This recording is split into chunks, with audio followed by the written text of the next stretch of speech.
Hello, good day everybody. Welcome to our Distimo monthly webinar. And this time we'll be discussing our January month report on the impact of price changes. We'll try to answer any questions you put in the question box right away, but maybe we have to do some afterwards. We'll try. Okay.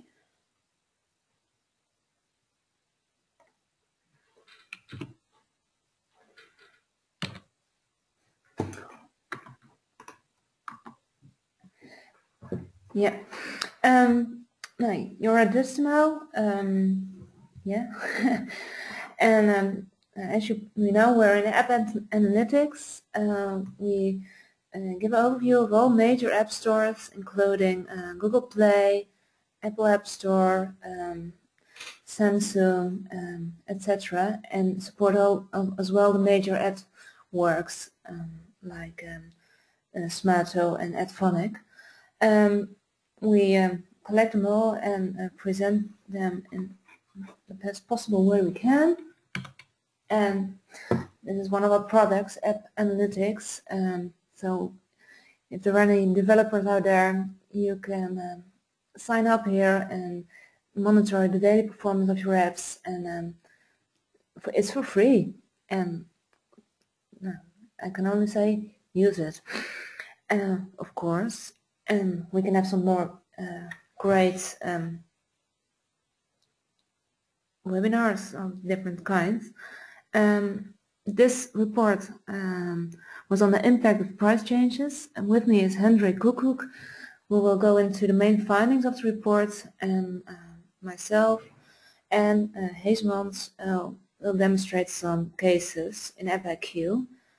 And let's start, I guess. Hendrik, words to you. All right, thank you. What we did is we tried to find what are the effects of price changes in the Apple App Store for iPhone and iPad.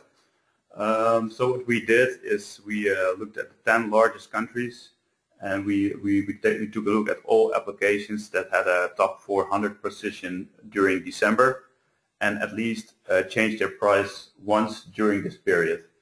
Well, this resulted in a total of 850 apps for iPhone that changed their price at least once, and for iPad there were 930 unique apps that at least changed their price once. So first let me give a little overview of how these applications change their prices. The majority of the price changes were less than $3. Those price changes are in general quite small. For the iPhone, there were even the small price, the amount of small price changes, as you can see in this chart, where even there were more small price changes than in the Apple App Store for iPad. 51% of all applications that had a price change on iPhone had a price change of smaller than $2.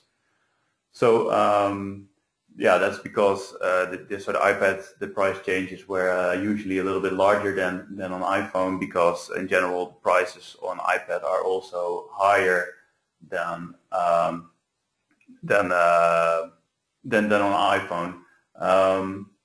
We got a question whether it's about the upfront fee or in-app purchases. All the prices, all the price changes covered here are only cover the upfront fee, so no in-app purchases. Okay, so this is in general the price changes. But what is maybe more interesting is how the prices, what is the effect of these price changes on downloads. So we'll have a look at that. So we see here that the effect on downloads is actually quite large. On the Apple App Store for iPad, the downloads 5 days, the cumulative downloads 5 days after a price change were 871% higher than the cumulative downloads of the 5 days preceding the price drop. But well, if 871% is large, for iPhone it's even much larger. It's even 1665%. The downloads increased the total 5 days after the price drop compared to the 5 days before the price drop. So yeah, there's a lot of change. Well, we also found a few apps that raised their price. And obviously, the opposite happens if the price drops, or if the price increases. We see that the downloads decrease with about 50%. Yeah, and there can be two reasons for a price increase. Some are just the end of the sale, but there are also apps that just raise their price without the apps having been on sale before the period. And Anne will now show an example of an application that had a price change in AppIQ. Yeah, right. There are of course a lot of apps that change prices. I only now show one of them, and I'll go into the Super Brothers Sword and Sorcery EP of Capybara Games Inc. It's also on the list of apps in the report. It's a paid game. It has no in-app purchases, and its original price was $4.99.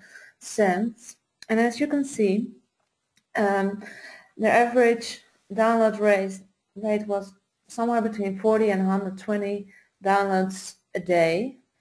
And here you see the price change. It happened on December 21st, sorry for that, just before Christmas, and it's a huge increase, not quite reaching maybe to 16 times, but at least 8 times as high as the average before.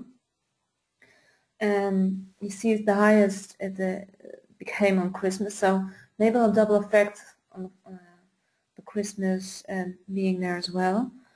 And you can see it going downhill after Christmas, and on December 29th the price changed back again to its original price, and you see the diminishing number of downloads, where it now even is on the same level as it was before the price change. So the effect of the price change evaporated in the long term.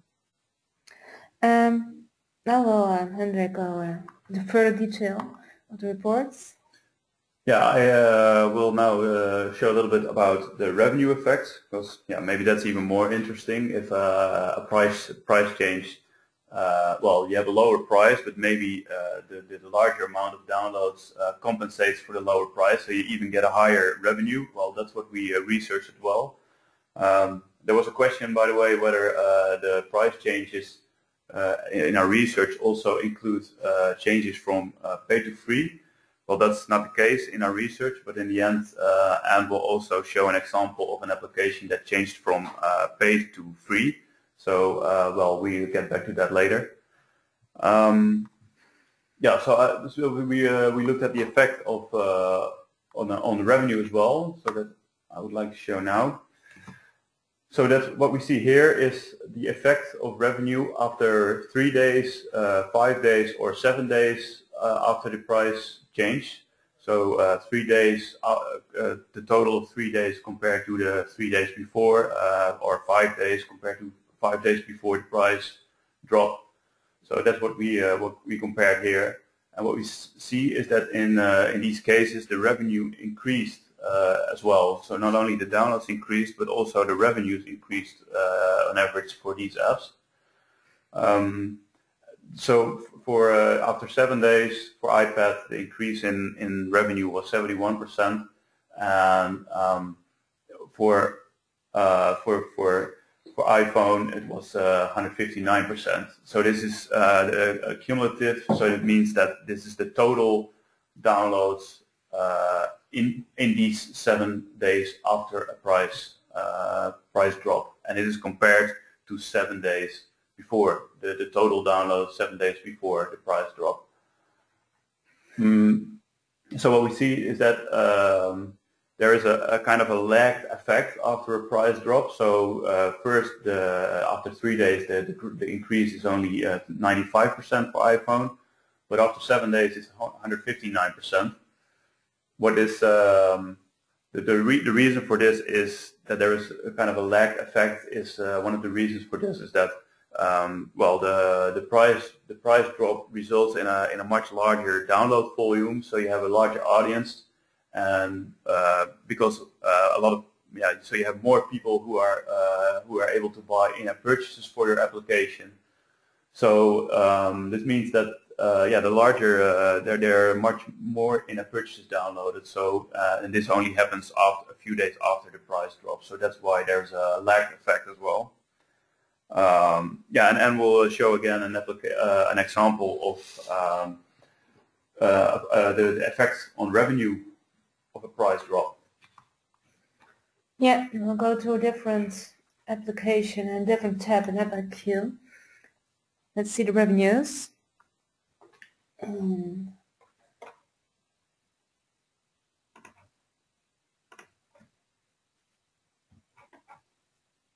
This is now we're looking at Final Fantasy. It's of course a whole series of numerous apps, and Final Fantasy 1 was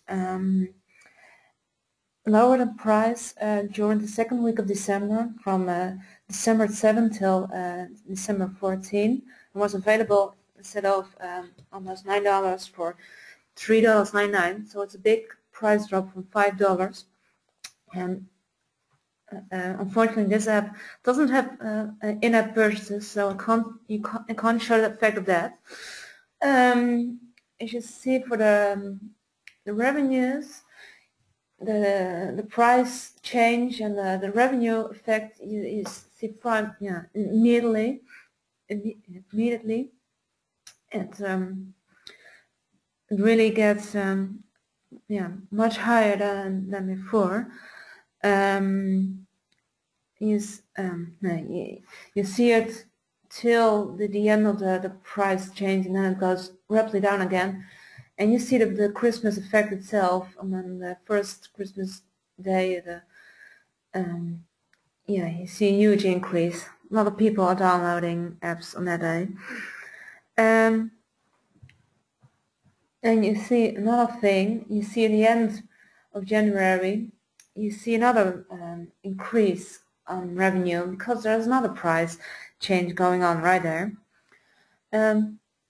So you can see that the increase in downloads and are compensated of the decrease in price drop is very good compensated in the increase on downloads. You have higher revenues after the price drop. Okay. So back to you, Hendrik.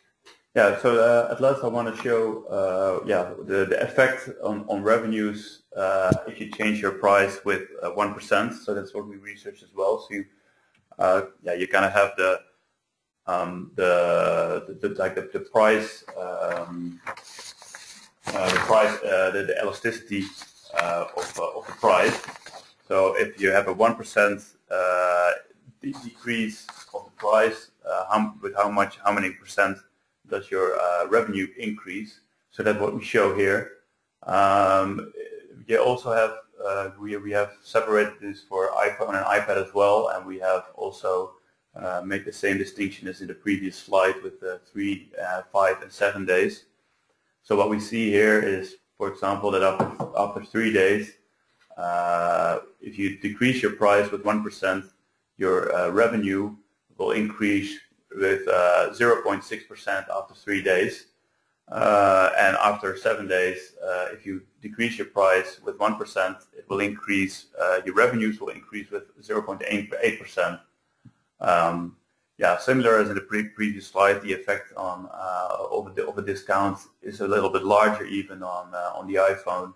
So if you, after 7 days, if you discount your application with 1%, this will on average lead to an increase of revenue of 1.4%.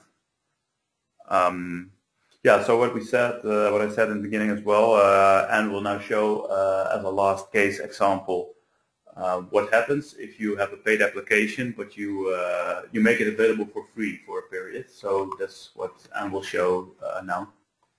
Yeah, great, thank you. I'm gonna look up.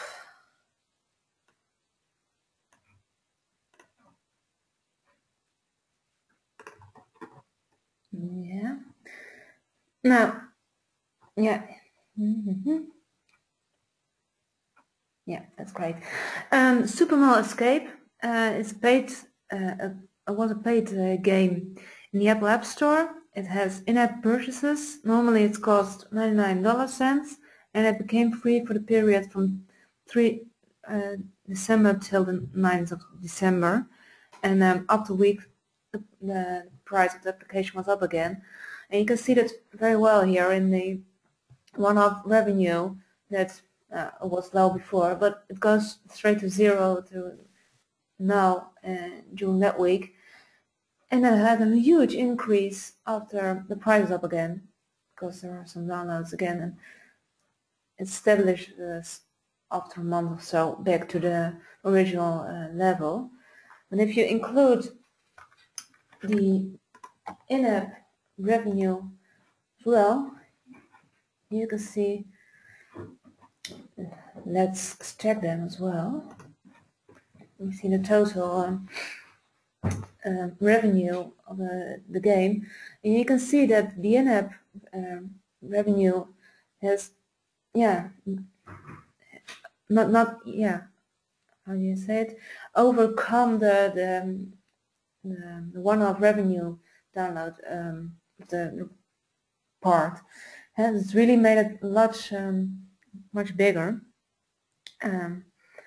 And what you can see as well is that the in-app revenue stick longer. They stayed for a longer time on a higher level than before the price change.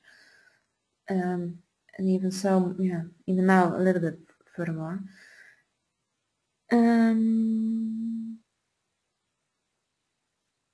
So yeah, you can say that for Supermall Escape it paid off to turn the app free, because after making it paid again, it's the revenue was still higher than before.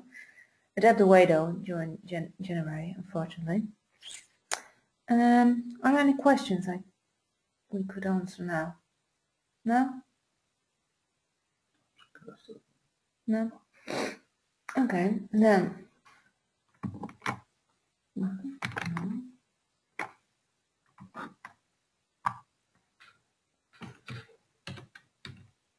Then I want to thank you very much for your time, and yeah, we will try to get on all your questions. There are quite a lot coming through. We can't see them all, and we look into them as soon as we can, and post the slides online. Anything to add, Hendrik? No, yeah, thanks for listening, and well, we showed some FIQ demo, and you can, if you're interested in FIQ, you can see some more at our website.